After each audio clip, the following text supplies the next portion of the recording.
This is East Asia Tonight.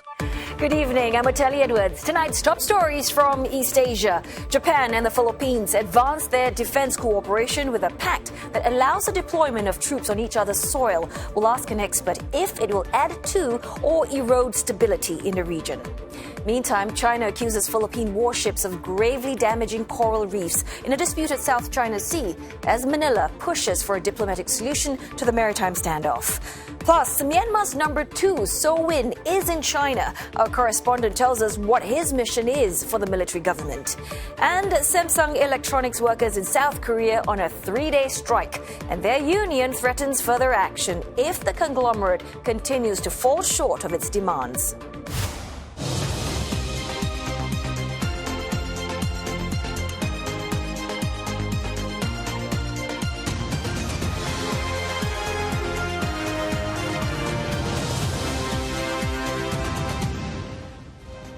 Ahead on East Asia tonight, South Korea backs down on a threat to suspend striking doctors' licenses in a major concession to end the prolonged walkout that's crippled the nation's healthcare sector. The doctor strike has been going on for months now, and so these people have gathered demanding that the doctors end the strike and stop holding patients hostage. We'll bring you stories of patients who are suffering as a result of this drawn-out dispute. Plus, analysis from Sunday's Tokyo governor election. We delve into the key issues that matter to the city's residents and the challenges Yuriko Koike will face in a third term.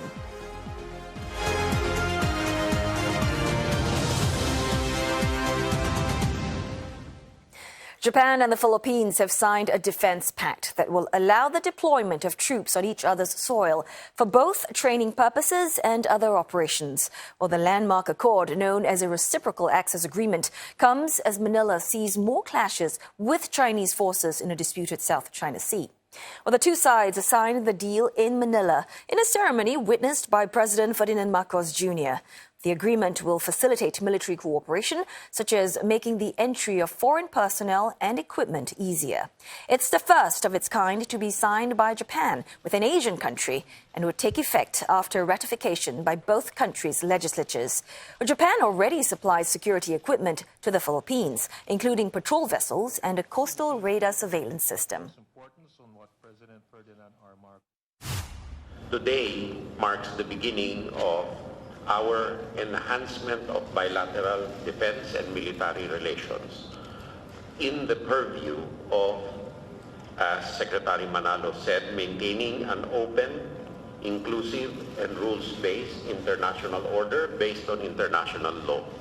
フィリピンを含む東南アジア諸国は我が国のシーレーンの要衝を占めるなど戦略的に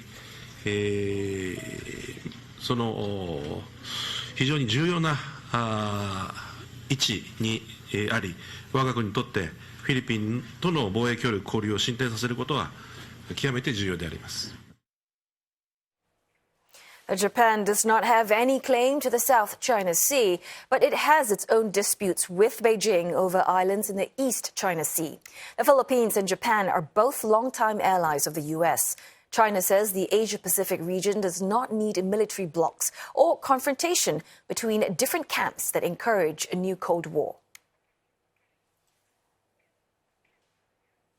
And for more insights, we are joined now by Associate Professor Saya Kiba from the Kobe City University of Foreign Studies. Well, thanks so much for joining us, Professor. First, help us understand what are some of the security concerns that's driving Japan's increased military engagement in the region, and how does Philippines fit into that strategy? Well, this kind of the pact. The agreement which was signed today was nothing really reactive to what is happening in the Second Thomas Strait or any other area of the South China Sea. It is not really political or reactive. It has been on track for the decade. So the Japan and the Philippines has been a very critical partners, and then we have done a lot of security cooperation, particularly on the humanitarian assistance and disaster relief. And then the Japan have exported our defense equipment to the Philippines for the first time.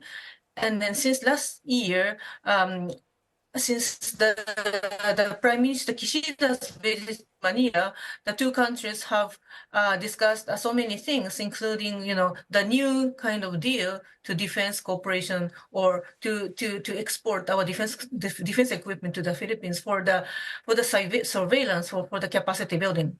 Right.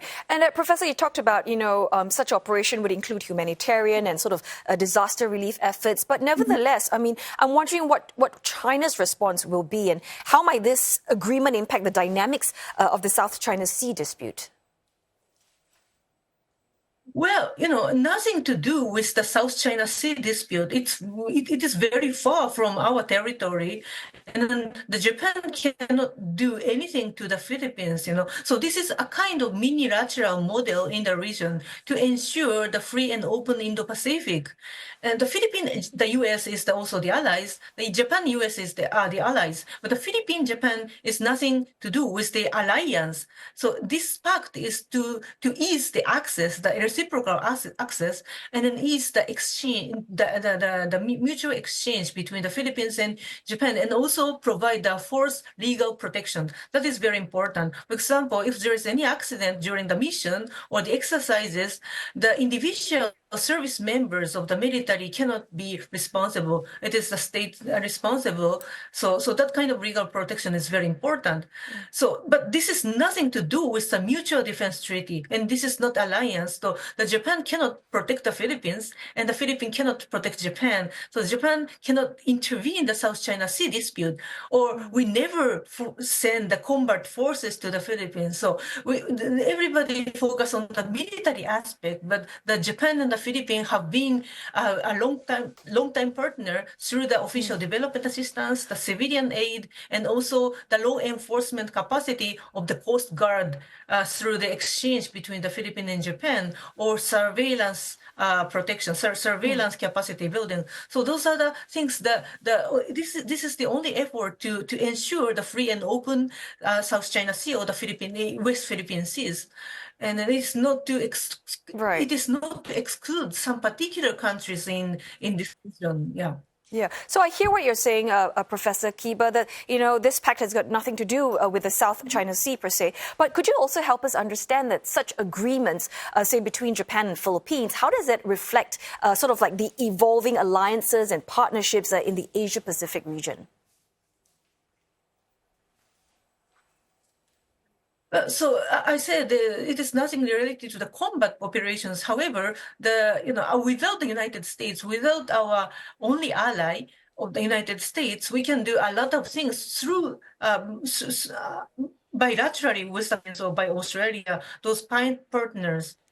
So that's very important. And then this kind of pact, the reciprocal access agreement, can make it more easy to get each other for the joint exercises, national exercises, humanitarian disaster relief, and also the capacity building assistance, defense engagement, staff exchange, officers exchange.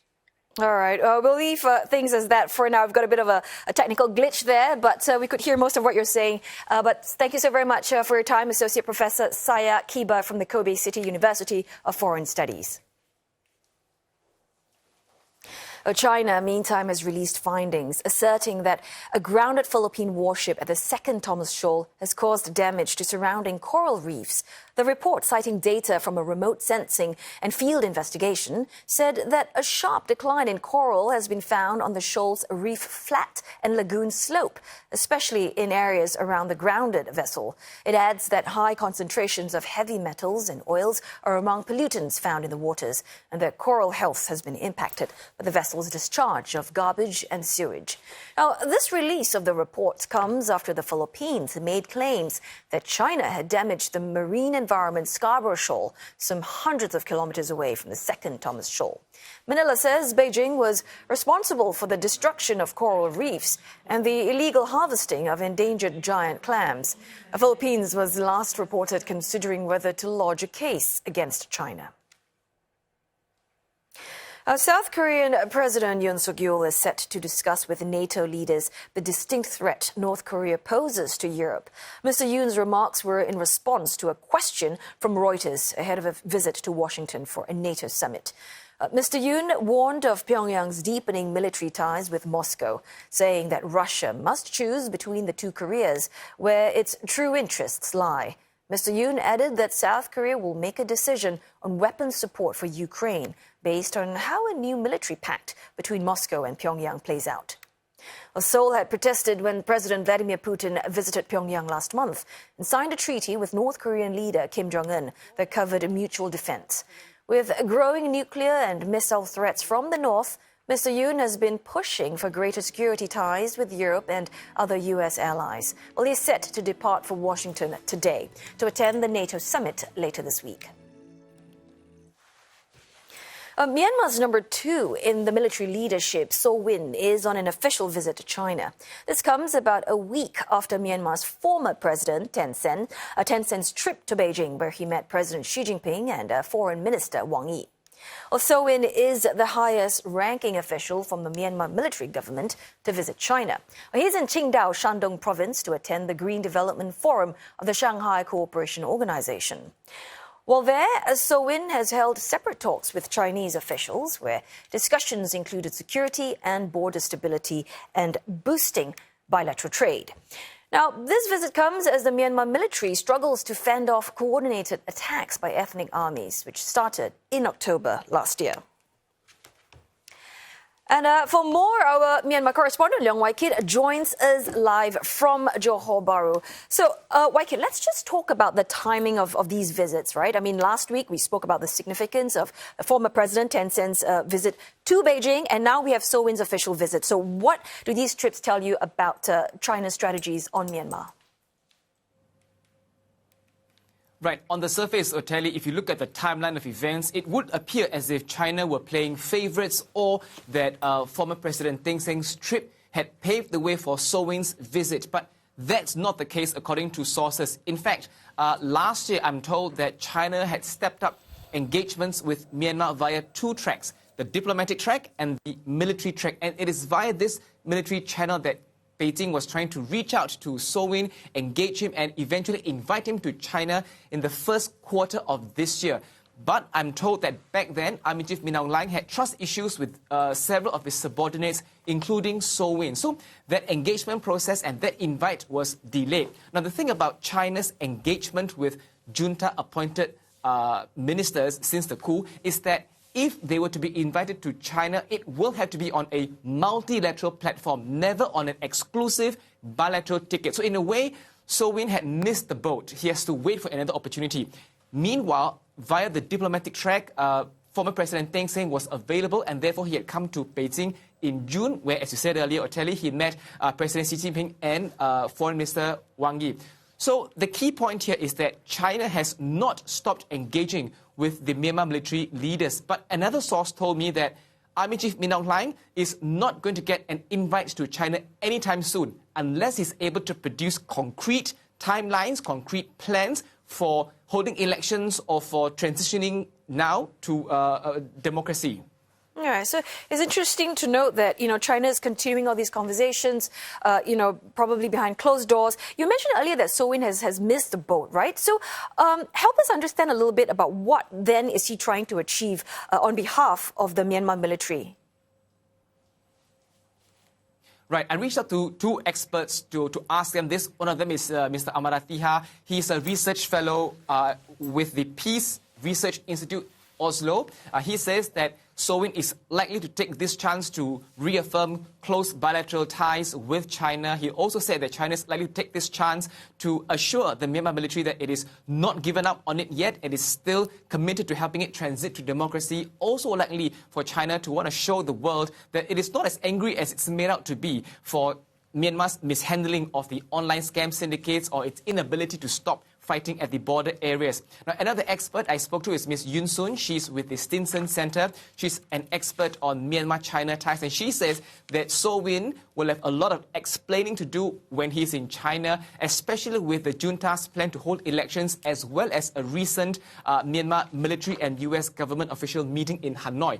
Quick background, both parties met in Hanoi. Not much details came out from there, but there's speculation that Washington is now opening up more channels to reach out to the military, as well as being more involved in pushing the needle towards some resolution in Myanmar, something that Beijing would certainly want more clarity on. Yeah, and we've certainly seen, China being proactive, in terms of trying to resolve the Myanmar crisis of late. So then what can we expect in the coming months with China's potential involvement? I'm keeping a lookout for two key developments. One on the diplomatic front, two on the military front. During ex-President Thein Sein's visit to Beijing, sources tell me that Foreign Minister Wang Yi had told Thein Sein to go back to Myanmar to persuade Army Chief Min Aung Hlaing to dissolve power, to hand over power to an interim government, which would then pave the way for general elections. That's one. And the other is that I understand that China is beefing up military support to Myanmar, including selling arms to China in the next couple of months. But if you look at these events on a timeline, by the end of the month, the state of emergency in Myanmar will expire. Beijing will definitely keep a lookout on how Myanmar reacts to it, whether or not it takes its advice to hasten the peace process. And if it does not, the question will then be whether or not Beijing would reconsider its military help to Myanmar. Right, Koike, we will certainly be looking out for on the diplomatic and military front as well. Thanks so very much for your time and thoughts. Always good speaking with you. Our Myanmar correspondent, Leong Wai-kit, live from Johor Bahru. And coming up on East Asia tonight, car sales in China down for the third straight month, while growth in EV deliveries has also slowed. Plus, Hong Kong Stock Exchange gearing up for its busiest week this year as 6 companies set to debut.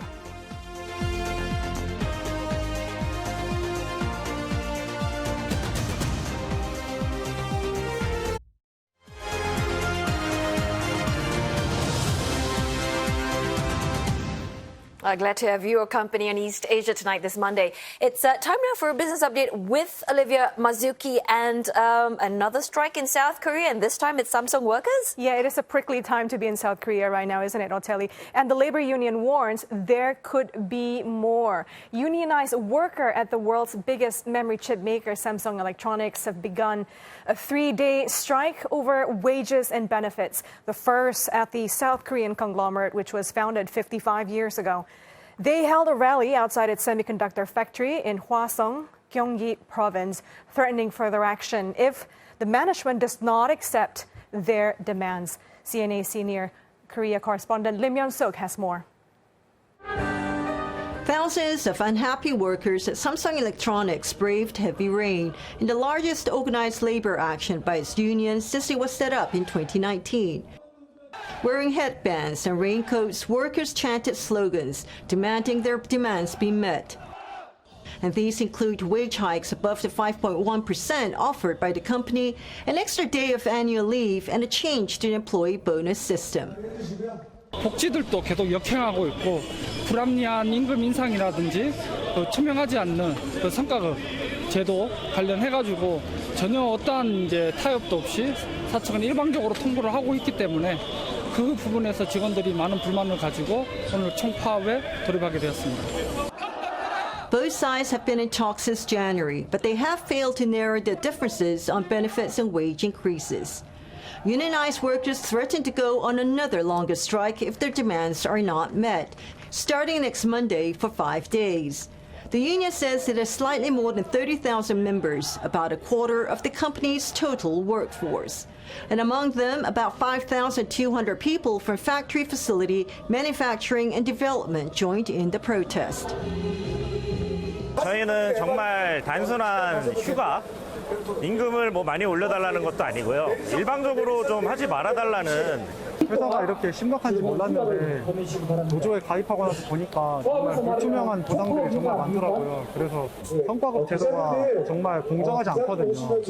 그것부터 직원들에게 공정하게 투명하게 공개됐으면 좋겠습니다. 임금 협상은 솔직히 잘 안 들어서 상관없습니다. 근데 업무 환경은 좀 최소한 충분한 인력과 사무 환경, 직원의 이제 안전을 위한 환경 안전 이런 분위기가 다 맞춰졌으면 좋겠다. Samsung says the strike is unlikely to have a significant impact on output. A Samsung official told CNA that the company has sufficient backup human resources for 3 days.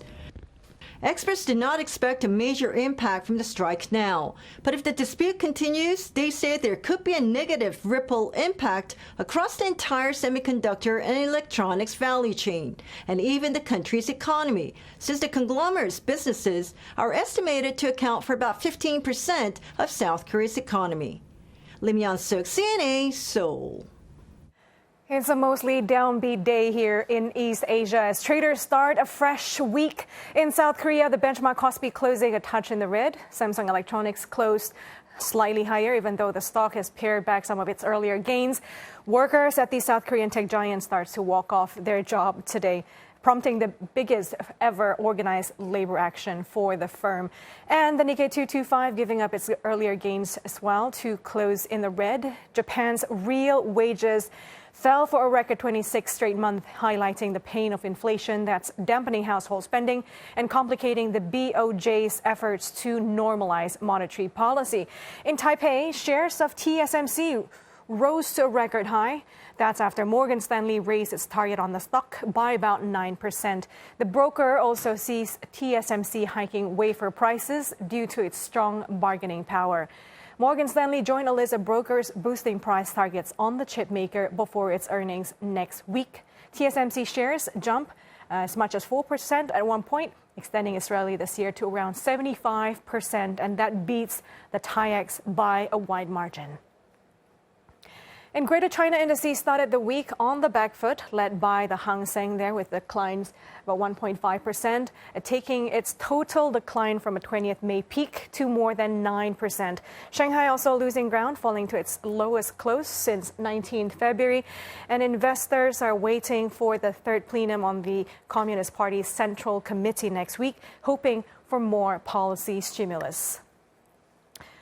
Car sales in China continue to fall in June for the third straight month. There is a sign that the government incentives fail to revive consumer demand as the economy remains lackluster. China's June car sales fell almost 7% from a year earlier to about 1.8 million. And for the first half of the year, China's car sales were up 2.9% at 9.93 million vehicles. A price war since 2023 helped to lift China's vehicle sales earlier in the year. However, it's having less impact in recent months. Overall growth in electric vehicle sales cooled to 9.9% from 27.4% in May. For June, sales of the so-called new energy vehicles, including pure EVs and plug-in hybrids, accounted for a record 48.1% of domestic car sales.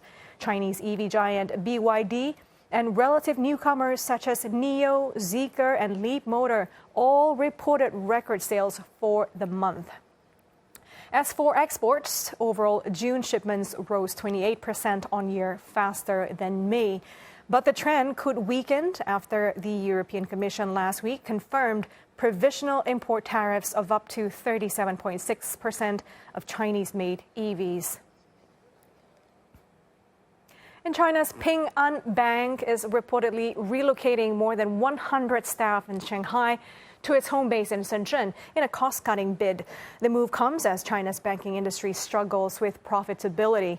The bank was said to have notified its retail business and IT staff of the decision last week, citing cost control and profitability considerations. Reports say those who did not accept the offer will be required to leave the bank. They will be paid out based on performance. It is unclear how many have agreed to relocate. Its fixed income, currency, and commodities trading business will remain in the financial hub of Shanghai. The bank is a unit of China's biggest insurer, Ping An Insurance. It has been overhauling its retail business since 2022 amid a rise in bad loans and a struggling economy. The retail operation contributed to just 11.9% of the total profits last year compared to 43.6% in 2022. This comes as China's economy continues to struggle to regain momentum as confidence fell sharply among domestic consumers and international investors alike. Hong Kong Stock Exchange is bracing for its busiest week since December last year. 6 companies are set to start trading in Hong Kong this week after raising a combined $551 million. Fangzhou and Baiwang will begin trading tomorrow, while Richang, Shanghai Voicecom, and Chenqi Technology start on Wednesday. Cirrus Aircraft will begin trading on Friday and is set to be the largest company to debut on the exchange market this week with an IPO that is expected to raise up to 1.5 billion Hong Kong dollars. Analysts say the pickup in listings indicates a recovery in activity in the third quarter after a slow first half. Chinese authorities earlier this year said they will support industry leaders going public in the city after offering slump to the lowest level in 2 decades last year. The average size of each IPO in the city this year has dropped to around $52 million compared to almost $79 million in the same period last year. And that's pretty much all I have in business today, Oteli. Thanks so very much. We're looking forward to tomorrow's business news with you again, Olivia. Tomorrow, another day. On that note, we're going to go for a short break. But coming up next on East Asia Tonight, what is the most significant challenge facing Yuriko Koike as a third-term governor of Tokyo? We'll find out from our Japan correspondent and a public policy analyst.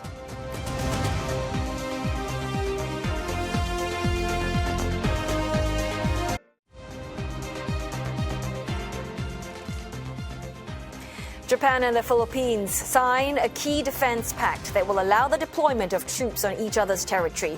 The deal comes as both countries boost ties amid shared concerns over China's growing military power. China accuses Philippine warships of gravely damaging coral reefs in a disputed South China Sea, even as Manila pushes for a diplomatic solution to the maritime standoff. And Samsung Electronics workers in South Korea on a 3-day strike. And their union threatens further action if the conglomerate continues to fall short of its demands. Tokyo Governor Yuriko Koike has secured a third term after a landslide victory. Well, her nearest rival was a former mayor of a city in Hiroshima, while the candidate, widely seen as her main challenger, Ren Ho, came in third place. Ms. Koike thanked her supporters late last night. 東京都政を3度目お預かりするにあたりまして、私これからもしっかりと全身全霊で対応していきたい、このことをお伝えしたいと思います。都民の命と暮らしを守っていく、そしてさまざまな災害から都民の皆様方をお守りをする、一言で申し上げれば首都防衛だと、このようなことを申し上げてまいりました。このことはもう1分1秒も許される時間はございません。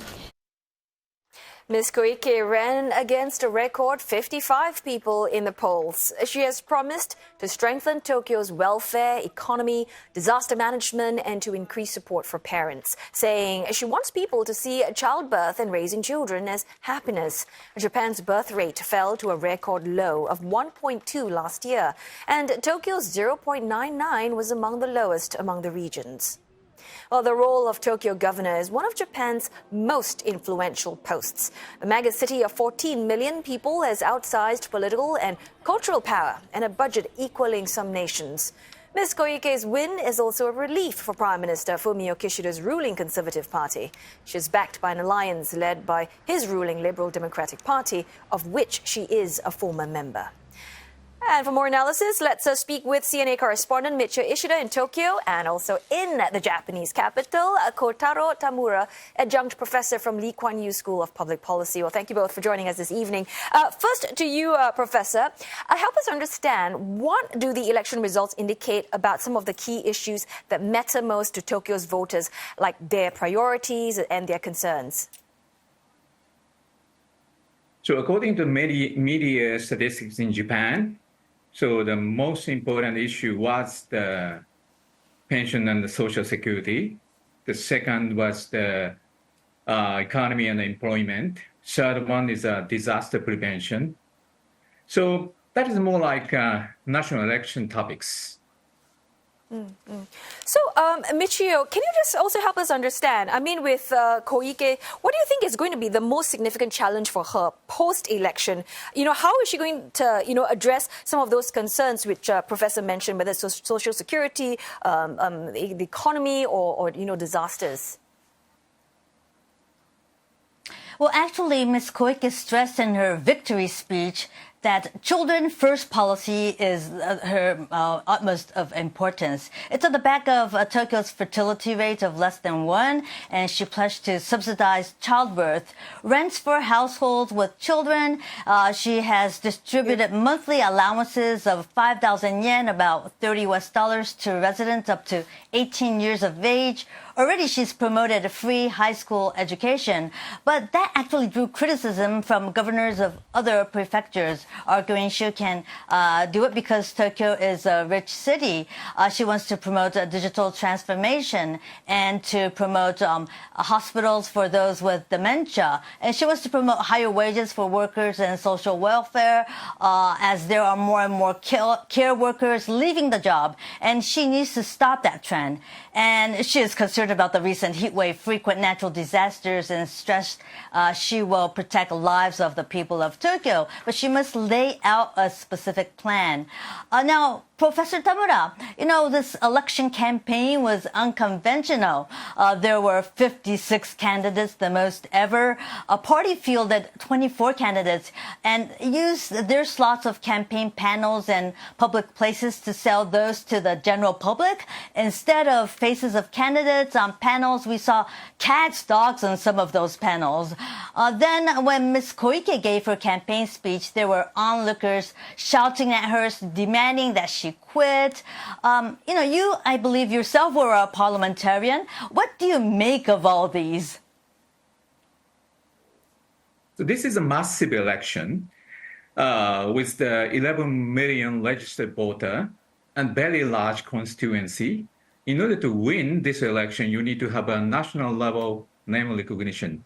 It's a popularity contest. But at the same time, this is the best moment for marketing. So many YouTubers and TV talent try to make the most use of this opportunity to sell themselves. And Japanese election law must be amended.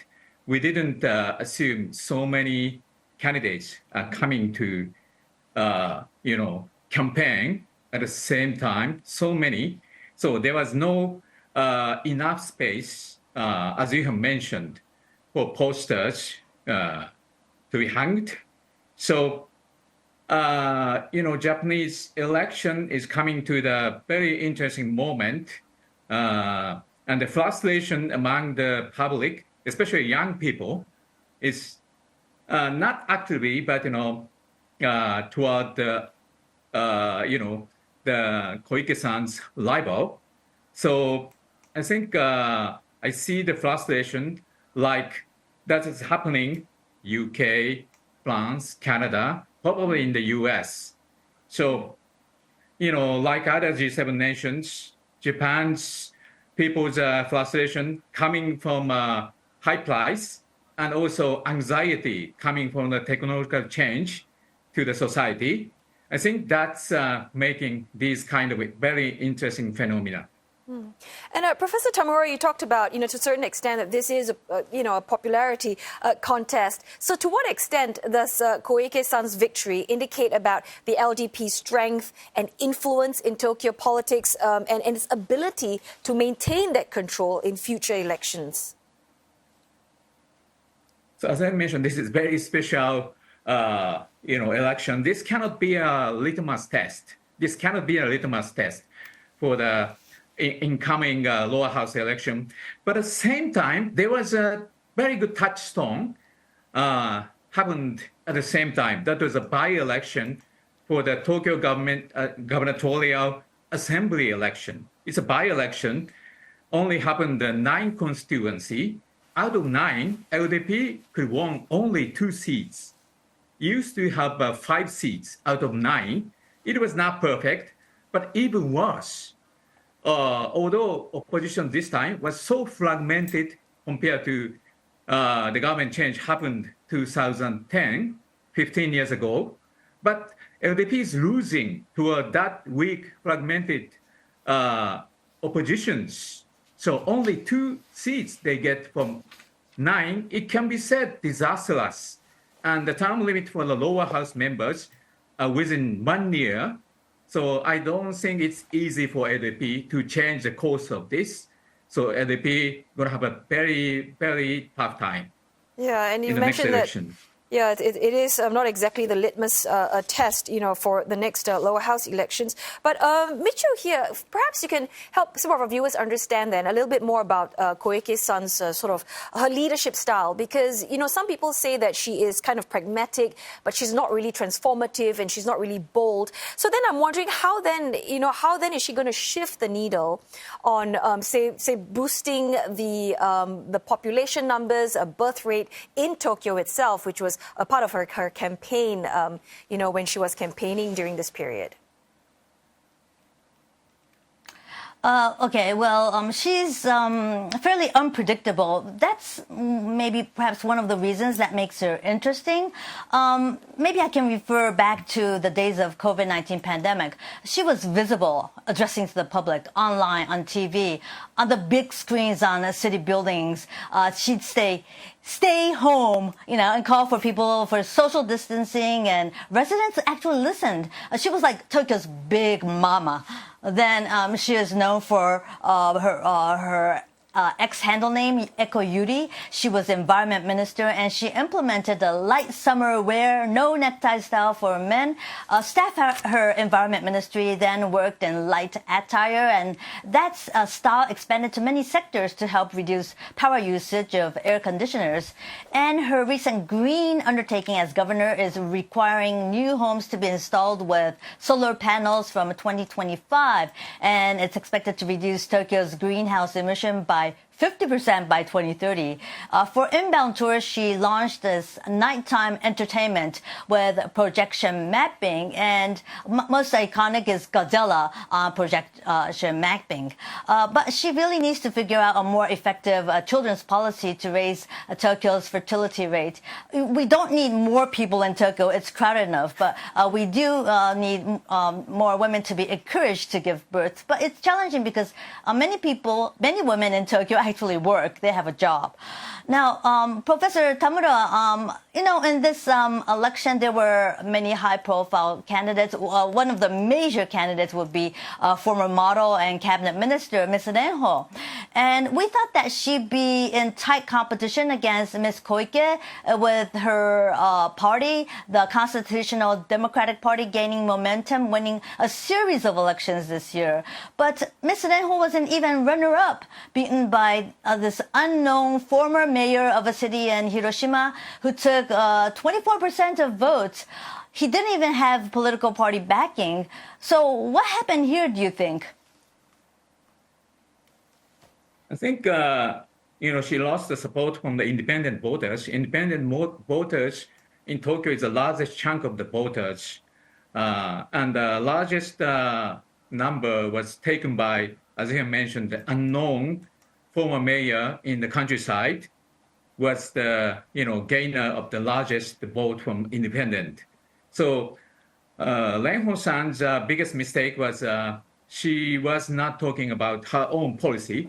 She was just accusing Koike-san, and together with the Communist Party, that doesn't be very much liked by the independent voters.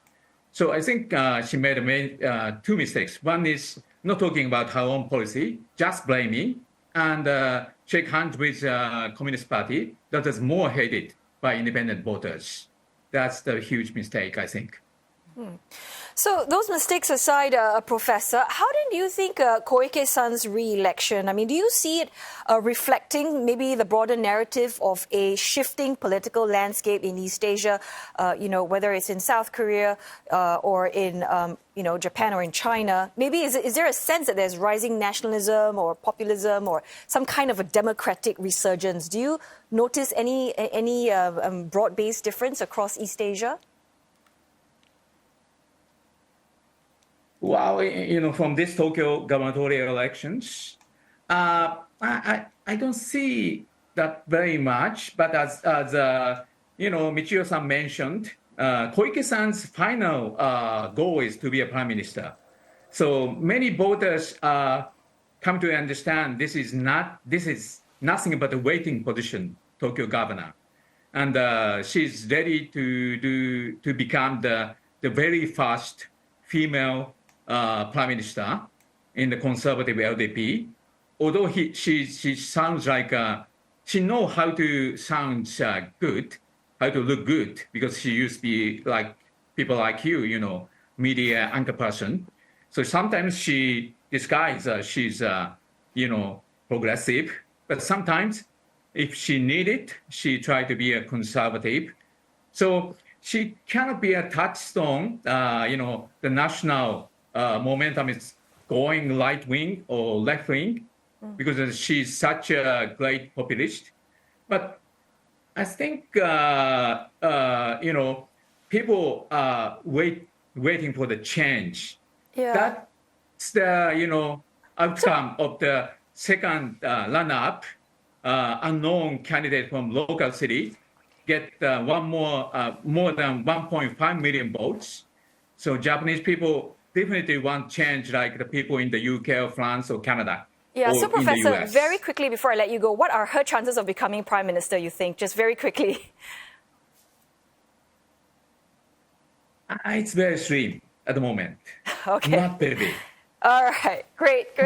Just want to get your insights on that. Thanks so very much. We have run out of time, but it's always so good talking to you, Michio, and as well as our Professor Tamura speaking to us, both of you speaking to us from Japan. Now, Indian Prime Minister Narendra Modi is on his way to Moscow, where he is set to meet Russian President Vladimir Putin. The meeting is significant, as it is Mr. Modi's first overseas trip in his third term, and comes as India develops closer relations with the U.S. and Russia pushed closer to Delhi's rival China amid Moscow's ongoing war with Ukraine. Well, the two leaders are expected to reaffirm their countries' friendly ties. India has refrained from condemning Russia's war in Ukraine. It has, in fact, been buying discounted oil from Moscow since the invasion began 2 years ago, and it remains a major buyer of Russian arms. This is Mr. Modi's first trip to the Kremlin since Moscow's military offensive in Ukraine, and he will reportedly seek the release of Indian nationals who are said to have been duped into serving in the Russian army. And Ishan Garg in New Delhi has more on what's on the agenda for the two leaders. Well, there are several subjects up for discussion here. Analysts have been saying that one of the key components of these discussions is going to be the ongoing work to connect India and Russia more closely in terms of trade. There's likely to be discussions about how the two countries can improve and further their investments into key trade route, one that goes through Central Asia and the other that connects Russia's Vladivostok, which is in the Far East region, to India's South India, which will be, this second thing will be a maritime corridor. So there will be a great focus on trade. There's also going to be likely some discussions around procuring new defense equipments, but there's also a likelihood that Prime Minister Modi will push Vladimir Putin to expedite the delivery of the S-400 missile defense systems that India had agreed to buy from Russia a long time ago. Now, from Mr. Putin's side, there's certainly going to be some conversation about how the two countries can improve the payment mechanism between the two countries, which is becoming increasingly crucial because after being hit by Western sanctions, Russia is not able to use the SWIFT banking system, making it very difficult for it to transfer funds. And as it relies on India to sell a lot of its oil and also some other key minerals, this payment system has become crucial. So that's also up for discussion. But many analysts are saying that this visit should not be seen with the prism of a hugely productive meeting, but it should rather be seen as a way for the two leaders to ensure their long-standing support towards each other. This is of significance because Prime Minister Narendra Modi's first bilateral visit is going to be Moscow, where the tradition usually has been that the Prime Minister, after assuming a new term, usually goes to the countries in the neighboring region, which Prime Minister Modi has chosen not to do. So this will be a show of support in some way of Prime Minister Modi towards Russia, a key ally from which India still gets nearly a third of its defense supplies. And it will be crucial for Mr. Putin as well, who has been increasingly alienated by the West. And it shows that Russia is looking at new crucial allies, because now it's welcoming Prime Minister Narendra Modi is a moment that will be good for the two countries' prime ministers, for the two countries' leaders rather, for the optics as well. Coming up on East Asia tonight, South Korea backs down on the threat to suspend striking doctors' licenses in a major concession to end the prolonged walkout that's crippled the nation's healthcare sector.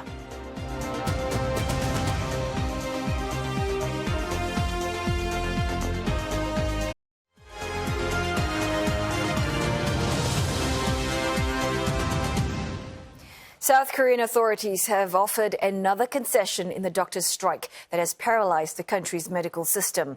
Officials now say they will not punish doctors who have taken industrial action.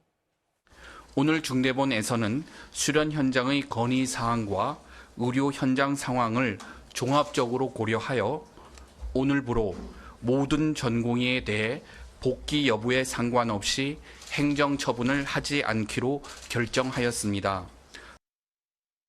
Now, this is the latest gesture by the government to end the strike that started in response to proposals to increase medical school admissions.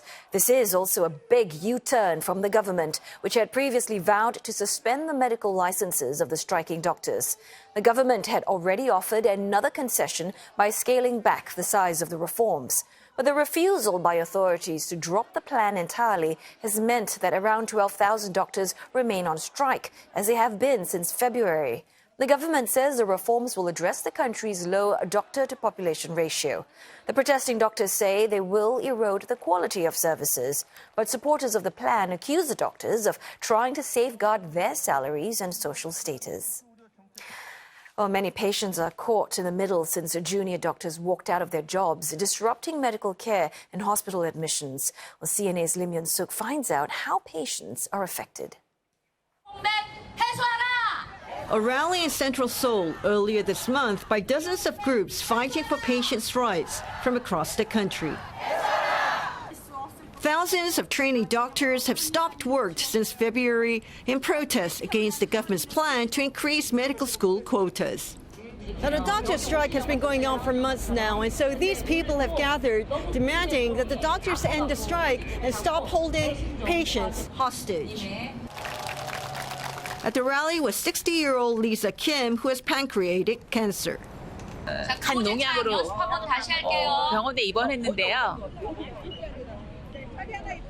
거기에서 이제 CT를 찍었는데 췌장에도 혹이 있다고 했어요. 그래서 6.6cm였는데 한 달 반 만에 그게 급속으로 번져갖고 췌장암 말기 판정을 받아서 두 달밖에 하나님의 그 신의 영역이라고 이렇게 얘기를 하셔갖고 이제 다른 병원에 가시려면 가시고 본인이 이제 자연치유를 하려면 자연치유를 하고 선택을 하시라고 했는데. She went around seeking help, but all major hospitals in Seoul turned her away, saying they could not accept new patients because they were short of doctors. Desperately, she went back to the hospital where she was first diagnosed, which finally accepted her. 입원하는 것도 어렵고 또 이제 다른 이제 췌장암이기 때문에 퇴원하다가 또 갑자기 다시 입원하게 되는 경우가 있으면 또 다시 응급실로 가고 어렵게 해갖고 아무튼 계속 반복되고 뭐 하나 이제 CT 촬영이라든가 뭔가 하게 되면은 외부에서 해야 돼요. 왜냐하면 의사 선생님들이 굉장히 많이 인원이 부족하기 때문에 환자의 생명을 담보로 하는 거는 저 환자 입장에서는 정말 이해가 안 가요. 네. 72-year-old Sunja is undergoing treatment for thyroid cancer. She says all that matters to patients is receiving medical care on time. 나라에서 2,000명을 하든 1,000명을 하든 그건 전혀 상관이 없어요. 저희들이 예약한 시간에 예약한 날짜에 그냥 저희 환자들을 진료해 달라는 얘기예요. 그렇잖아요. 저희가 무슨 운동하는 진짜 솔직히 정치하는 사람도 아니고. She says the doctor's walkout has disrupted her medical appointments. 검사를 해야 되는데 그게 처음에는 일주일을 연기했었어요. 처음에는 이제 연기해서 이제 9월이에요. 그러니까 약으로 그냥 9월달까지는 가요. 저는. Senior doctors at key medical institutions have joined the walkout to support their juniors. Local reports say many major hospitals are hesitant to accept new patients. But according to an online survey of 1,000 patients conducted by a major consumer group in South Korea last month, 73% do not face difficulties getting medical care at hospitals. CNA spoke to some patients and their family outside hospitals, who said they felt no impact, possibly because they were already receiving treatment before the doctor's walkout began. 중증 환자들은 치료를 제대로 받고 있더라고요. 그러니까 이제 다른 병원을 여기서 수술했으니까는 여기서 그러니까 이상 없이 받고 있더라고요. 환자들은 거의 못 느껴요. 그냥 중환자들은 하고 이제 가끔 보면은 이제 밀린다고 하는 사람도 있는데 워낙 여기가 좀 사람이 많이 오는 병원이고 하니까 평소에도 막 대학병원 원래 대기 시간이 길고 그래요. 근데 파업에 대해서는 전혀 피부로 느끼지는 못해요. 근데 이제 불안감은 조금 있죠. And that anxiety is expected to grow as the government and doctors are not holding talks to try to find a resolution to the dispute, which experts fear could drag on for many more months. Lim Yan-suk, CNA, Seoul. And that wraps up Monday's edition of East Asia Tonight. Thanks for your company.